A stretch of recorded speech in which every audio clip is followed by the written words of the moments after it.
Аз лично тебе ще те запозная с Ибриян Папазов. Лично, ако трябва. С Да видиш удоволствие. какъв човек става въпрос.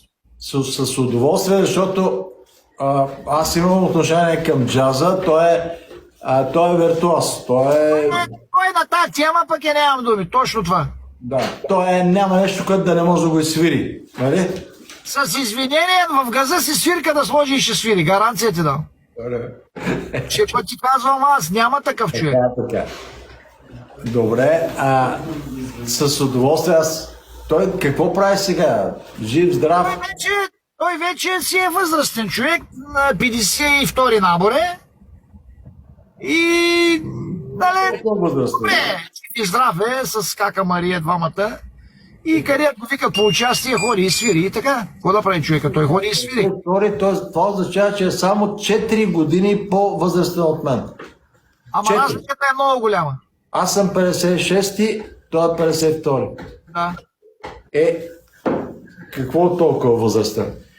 Ние възрастен, ама малко се поразболя, сега е добре горе-долу, ама нали знаеш, той с тази музика, той се поболя, той много нон-стоп свирише. Той не спеше нон-стоп, от едното става отива на другото, от другото става отива еди къде си той. И така. Добре, ако в някакъв подходящ момент може да ни запознаеш, да си поговорим и може би и да посвирим. Да видиш той човек каква сила ще ти даде, не аз. Да видиш той каква сила ще ти даде на тебе. Бъди сигурен в това нещо. Добре. Може би и аз ще му дам сила. Ти много ще му... Значи от тебе чул ли си за Кръстова гора? Не само съм чувал, ходил съм там. Ходил си. От колко време не си ходил повече? Какво? Колко време не си ходил на Кръстова гора? Отдавна не съм, но съм ходил точно когато трябва отидох там. Хубаво е да го посетиш, ако искаш, може да идем заедно да видиш на Кръстова гора за какво става въпрос. Как ти се обръща живота? Живота как ти се обръща там?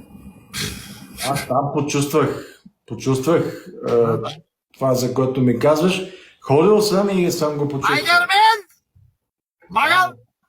Добре, сега тръгваш ли с камиона? Къде отиваш? Няма да тръгвам, чакам да ми звъннете ли това, тук е там машинка, трябва да ми звънне, да вземе да цирика тук. Дали чакаш Шенген? И тя кой ще цирика, тя е изгаснала, бе, как може така и сърце ми, гледай, какво са ми дали, машинката ни свети, бе. Добре, сега ако не откажат Шенген,